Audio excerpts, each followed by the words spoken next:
Tapi aya murid ngalewihan ti guru, kadang-kadang aya.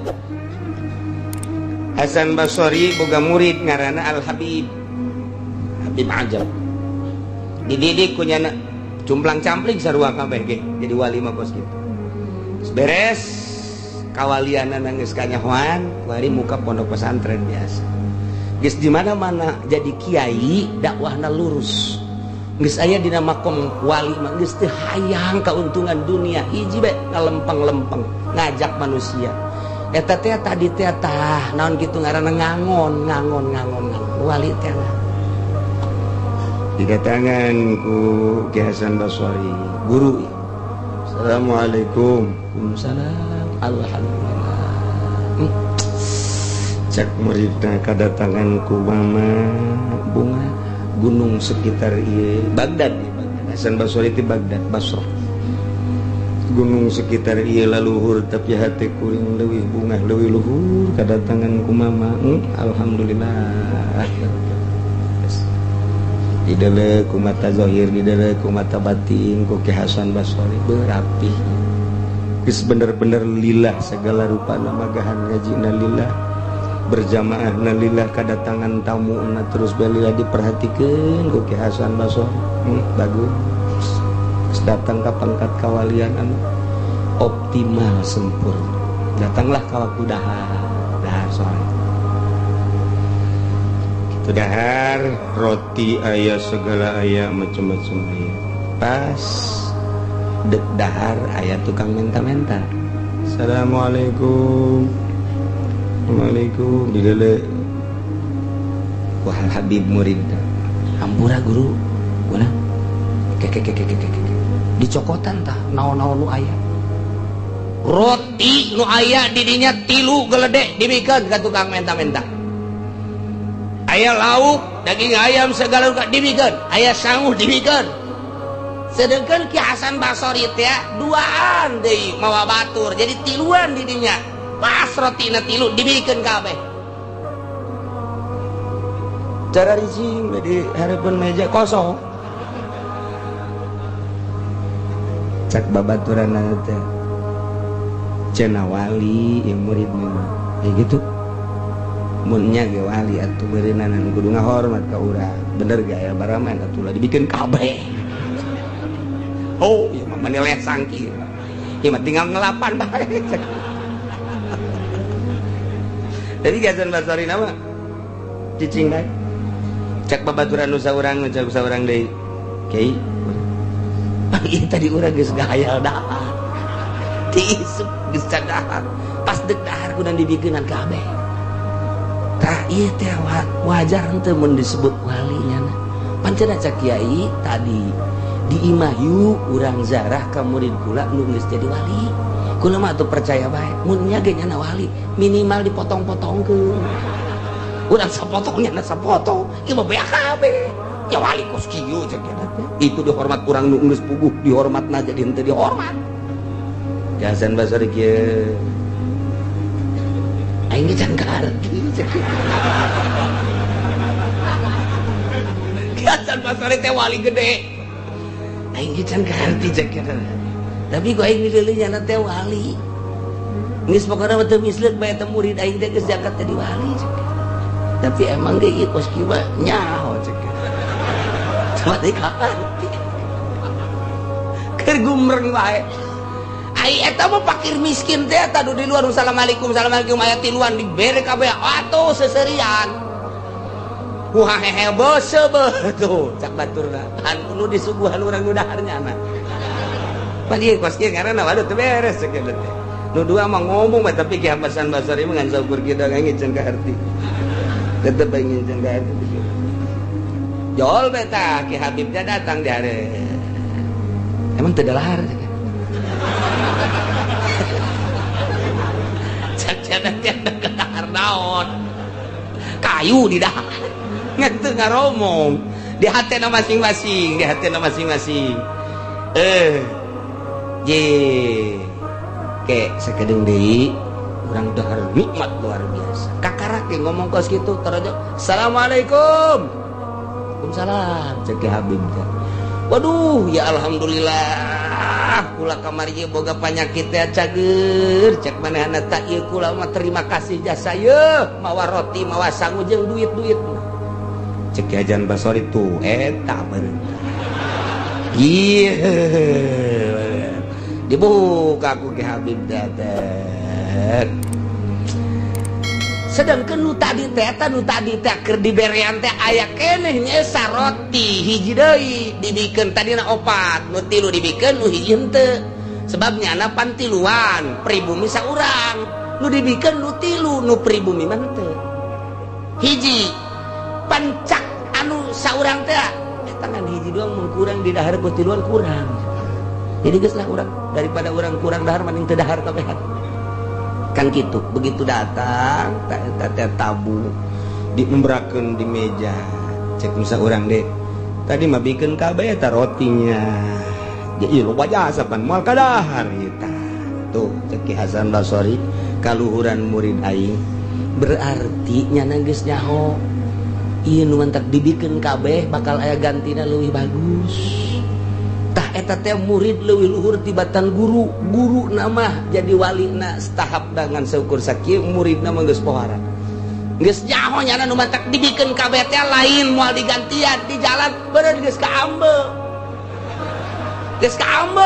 wah ieu menu geus aya di jalan ieu menu ieu eta mantak kieu Hasan Basori beres dahar nyana terus bebeja ka muridna iya mama di mama ku anjeun di guruan ku anjeun tapi mama ayeuna deuk nanya ka anjeun ieu mah nu mantak kaju ngaluhuran ti mama datang ka nyaho di jalan ieu geus kaambeuk ku anjeun teh ieu rahasiana naon sakali ditanya dua kali teu rek ngajawab demi Allah make wallah wali mun geus make wallah geus bae teu daya teu upaya kulantaran mama make sumpah kula bisa ngaluhuran mama kula mah ieu eueuh sama sakali cinta dunia jadi kula mah sama sakali jang dahar ge geus teu hayang-hayang acan ai mama mah memang geus cinta teu cinta kana dunia ngan kadang-kadang mikiran jang dahar keluarga aya mama mah kos kitu saeutik kula mah geus teu saeutik ketika acan geus eueuh we pokona mah dinolkeun urusan dahar mah eueuh sabakatul hibar-hibar acan ti dijana jadi kuari kula ngaluhuran mama jadi dunia ngahalangan karena pangkat urang satungtung urang ngejar dunia satungtung urang cinta dunia kajenting elmuna saadag-adag moal diangkat di hiji makom di hiji hal diangkat jadi wali moal jelema diangkat jadi wali teh geus resep kana dunia satungtung resep kana dunia nah ieu moal diangkat jadi wali ikir kabelah dieuna makin cinta karena dunia makin jauh jeung Gusti Allah cinta jasa karena dunia jauh jasa jeung Gusti Allah datang ke resep jasa teh nyaho nu halal nu haram ya ieu bagus jauh lagi jauh lah deui datang ka ku gara-gara cinta dunia pangeranana ge nu asli Allah nu nyiptakeun langit bumi katut geusina nu ngahirupan jana anu nyaetkeun jana endahan teu disembah nyembah ka patung nyembah ka batu naudzubillah min zalik ilah lahum syarabum min hamimin wa adzabun alim bima kanu sebab kufur di alam dunia nah siksa maka urang mah kuari alhamdulillahirabbil alamin urang mah iman ka Gusti Allah iman ka Kangjeng Rasulullah Muhammad sallallahu alaihi wasallam tinggal urang ngalaksanakeun perintahanana hayuh urang lalaunan mantepkeun jauhan larangan-laranganana nu sok daek ngaji mah rada deres tapi nu jauh ti pengajian usum natalan milu kuari natalan usum tahun baruan melo tahun baruan lamun ngan sakadar lu natalan jeung tahun baruan dan Kristen doang moal macet jalan nu ngamacetkeun jalan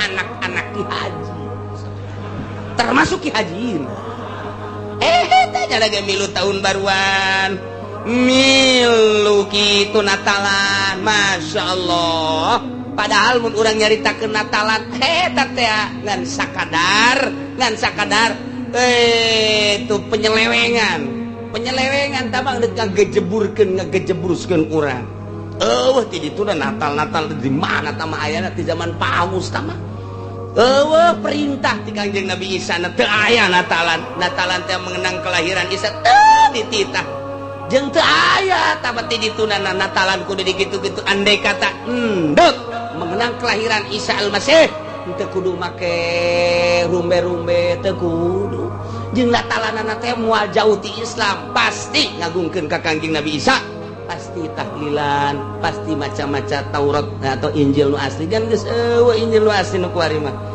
eta mah geus tahrif kabeh oge urang kuari katipu nyana Natalan milu rame nyana tahun baruan urang milu macet Jakarta macet Puncak macet Cianjur macet Sukabumi macet ieu pan lamun Kristen doang mah moal macet berarti budayanya na ieu geus merambah ka urang naudzubillah min zalik wa min zalik nah ieu lah kudu dipikirkeun ku urang nu geus bebeja ka kula kuari nu geus bebeja ka kula ieu anu leungit pamajikanana nu geus 3 poe nu leungit anakna nu saminggu anu geus leungit pamajikanana ieu mah nu leungit anak mah geus loba jasa tamat nu leungit pamajikanana ieu sekitar urang sekitar Balaraja sekitar Cigaraksa Cikupa Pasar Kemis Kemeta kecamatan-kecamatan Tangerang Barat lah ieu nu geus leungit pamajikanana beneran lain lalagaan ndek ka mana ieu teh pasti untuk tahun baruan geus diboking nya meureun ku Korea ku bule ya Allah kula lagi milu prihatin ditanya kula salakina aya nu boga anak sabaraha nu boga anak 2 anu boga anak 3 anu geus boga anak aya nu geus lila cenah rumah tangga nangan teu boga-boga anak laleungit coba ieu kayak kira-kira beres tahun baru maruncul deui periksa coba papalangkakan anak gua coba ngagedean kan teh coba Masya Allah baheula ba urang ngadenge tahun baru ngadenge Natalan teh di kota kuari maka urang ieu kakarakos kikieu kok tahun berikutna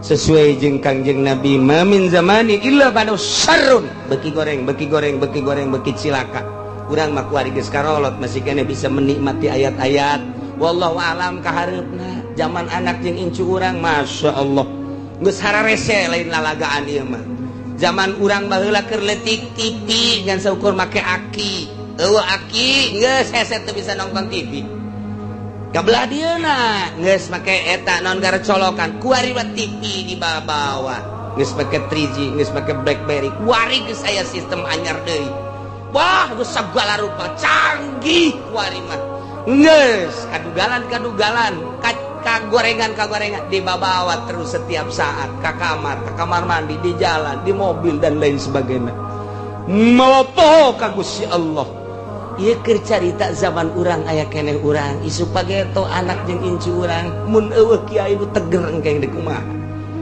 kiai geus balalang kurut kabeh kos kitu kabeh ku Gusti Allah geus dinonaktifkan Gusti Allah jasa sarua kiai jeung lain kiai batur geridit nyana leuwih hebat geriditna batur nyen proposalna hiji nyana mah 5 berarti cinta dunia na luar biasa anu ngelempeng-lempeng jeung nasehatan anak incu urang coba naudzubillah min zalik wa min zalik sementara eta budaya-budaya Kristen budaya-budaya Yahudi geus merajalela luar biasa isu pageto pembangunan di dieu perumahan luar biasa nu geus teh urang deuleu Sumarekon deuleu BSD deuleu perumahan-perumahan gitu geus teu menyatu jeung agama api lain imah ieu jeung imah ieu teu wau hirup geus masing-masing Al-Qur'an ngan sakada jadi koleksi di luhur lamari doang dibaca teu pernah komo dilaksanakeun nggak kumaha sekeliling urang ya perumahan lain ulah mun urang ningali motivasinya sangat bagus tapi kandas agama pemerintah geus teu bisa dipercaya ku urang teu bisa dipercaya di bidang agama nah deuk mana aja pemerintah ge ancul-anculan kos gitu atuh pemerintah geus acak-acakan MUI geus acak-acakan kuari geus kanyahoan aya sababaraha perusahaan anu make barang haram MUI make label halal ke geus sabaraha coba tapi kok teu dilaksanakeun di samping eta deui aya nu lain perusahaan-perusahaan gede perusahaan-perusahaan semacam perusahaan baso semacam perusahaan-perusahaan ukos kara itu ieu teh aya campuran-campuran barang haram ketika didatangan mah kadinya nyana nyaritakeun haram padahal make barang-barang anu haram ieu teh geus lain lalagaan di urang ndeu kumaha geus kahareupna ieu geus carita teori iwati urang mun tayang ka Gusti Allah Gusti mudah-mudahan anak incu urang disalametkeun ku Gusti, dibere engke nu mawa petunjukna kiai anu lurus, kiai nu bener-bener nu ningalina Allah Subhanahu wa taala tanpa aya embel-embel nafsu jeung dunia. Amin ya robbal alamin. Gusti Maha Kawasa. Tapi lamun urang ningali sejarah Kangjeng Nabi istimewa, zaman sahabat sangat istimewa, zaman tabi'in istimewa, setelah tabi'in geus mulai rapuh. Ya, 500 tahun Hijriah bangkit dari zaman Raden Patah. Tidinya teu kebel kurang ti sahabat. Ti hari tajan pernah bangkit deui datang ka kuari. 1400 can bangkit deui. Kakarak endeu kamari lamun nyawa sejarah kamari tinggal salengkaheun deui. Ketika Saddam Hussein jeung Osama bin Laden berjuang tinggal salengkaheun deui, runtuh Kristen jeung Yahudi. Tetapi Allah encan menghendaki bunuh Saddam, bunuh itu Osama bin Laden, kuari bangkit deui. Encan kamari teh lamun sangat mengamati perjalanan Osama bin Laden jeung Saddam Hussein, dua manusia eta ngejungkel Kristen, ngejungkel Yahudi. Di urang teh kurang lantaran informasi dati ditu teh dikaburkeun teu meunang urang mencintai itu, teu meunang urang teh terus mengikuti, teu meunang lantaran urang bertekuk lutut ke Amerika. Nah kuari geus encan kuari keur bujurna raramena kuari teh urang mah teu paham ieu teh perseteruan antara Palestina jeung Israel, teu paham Syria, teu paham Mesir, teu paham. Nu paham teh ngan saukur kikituan nama horeng di jero nama keur main anu dahsyat luar biasa. Mentak geus urang kuari mah ngadoa bae andai kata Gusti eta memperjuangkeun agama kitu bae. Nuhunkeun dipuntayangan ku Gusti, nyuhunkeun dibere kakuatan ku Gusti. Iwal ti kitu. Lamun di jerona lain kenakalan agama, maknya orok di berondong drat naon salahna. Maknya ibu-ibu di berondong drat naon salahna. Naon kasalahanana di Irak mainnya atuh perang kos itu dan masyarakat kabeh agama lantaran boga sejarah moal kaluar di 10 negara sejarah Islam dunia moal kaluar di 10 begitu diamati teh. 1 Syria, nomor kedua Mesir, nomor ketiga Baghdad Irak, nomor keempat Iran, nomor kelima Turki, nomor ke-6 Yordan, nomor ke-7 Yaman, nomor ke-8 itu Palestina, ke-9 Israel, terakhir Mekah jeung Madinah. 10 negara. Jangan coba ge ditafsir hanya 10 negara. Urang carita Kangjeng Nabi Adam di ditu, carita Kangjeng Nabi Idris daerah ditu, carita Kangjeng Nabi Nuh di ditu, carita Kangjeng Nabi Ibrahim di ditu. Oh kacaritakeun sugan aya hiji nabi lahir di Cangkareng aya lain nu kamari. Emang isin nggak dengan Nabi lahir di Cangkareng. Masya Allah, Masya Allah. Berak ngarana teh ya Allah, teu pantes jasa. Tuh gini. Ingat ke MJ pisan, da MJ. Urang ka Kangjeng Nabi Muhammad mangeunahkeun jasa. Ya Habibi ya Muhammad nikmat cek. MJ teh mengenang MJ. Coba nu eta. Ya Habibi ya tugimin. Aya beta MJ. Sakitu nama Masya Allah. Nah mal kaluar ti dinya teh sejarah urang mun nyaritakeun Kangjeng Nabi Ibrahim Syria berarti Syam, urang nyaritakeun Kangjeng Nabi Nuh Turki berarti, urang nyaritakeun Kangjeng Nabi Ayub Baghdad berarti, urang nyaritakeun Kangjeng Nabi kitu Yunus Nenawi sarua Baghdad. Kuburan-kuburanana masih aya kene nu mantak kuari lamun urang ka Baghdad moal mah 10 poe zarah aya beberapa nabi. Urang ka Syria aya sababaraha nabi, ka Turki ka ditu ka Yordan. Encan kuburan-kuburan para sahabat. Masya Allah moal kaluar ti negara eta. Nyaritakeun urang berbagai tafsir, nyaritakeun Kangjeng Nabi Nuh eta caah di mana, gunung judina di mana. Geus araraya kabeh di negara itu kabeh turun. Urang mah kadi zaman harita mah encan aya Cikupa, encan aya Pasir Gadung, encan aya lah anyar tah makos kitu. Tetapi lamun kurang diamati Indonesia nu anyar tahun 500 kakarak bedah Indonesia zaman Wali Sanga, tapi kuari termasuk negara terbesar Islam. Alhamdulillahirabbil alamina ieu pohara Indonesia teh pohara Islam no pang loba-lobaan cuman kuari mun ngukur kualitas Masya Allah ngan tetep bae urang mah tayang jaya baheula pejuangna para wali Allah janyana mah pan teu maot mantek begitu Muhammadiyah ngaharamkeun ziarah bangkit bangsa Indonesia ka orok-orok hayang ziarah menang saha eta mun lain menang Allah moal bisa buah beh zararah penting mah zarah beh salat gitu timbal pagede-gede oh bas ya Allah ya Rabbi leilah lalakon dakwahna Kangjeng Nabi make metode anu rapih langsung ti Gusti Allah ketika itu teu beres indin ke geus tiis datang deui rapihan manusia sangkan ulah ka neraka gitulah konsep dakwah teh bebener jelema teh tuduhkeun jalan anu lurus ieu meunang ieu teu bejakeun ieu wajib ieu sunah bejakeun ieu makruh ieu mubah bejakeun ulah eureun-eureun tanpa aya embel-embel muatan selain daripada dakwah mudah-mudahan urang kabehan dibere kuat pemerintah urang mudah-mudahan dibere teger dibere lurus jeung adil para kiai nage mudah-mudahan dibere kararuat ku Gusti Allah sehingga bumi pertiwi Indonesia makmur kuat agamana kuat negara jeung bangsana sehingga urang kabehaen ada dina ridho Allah Subhanahu wa taala di barokati Ummul Quran Al-Fatihah.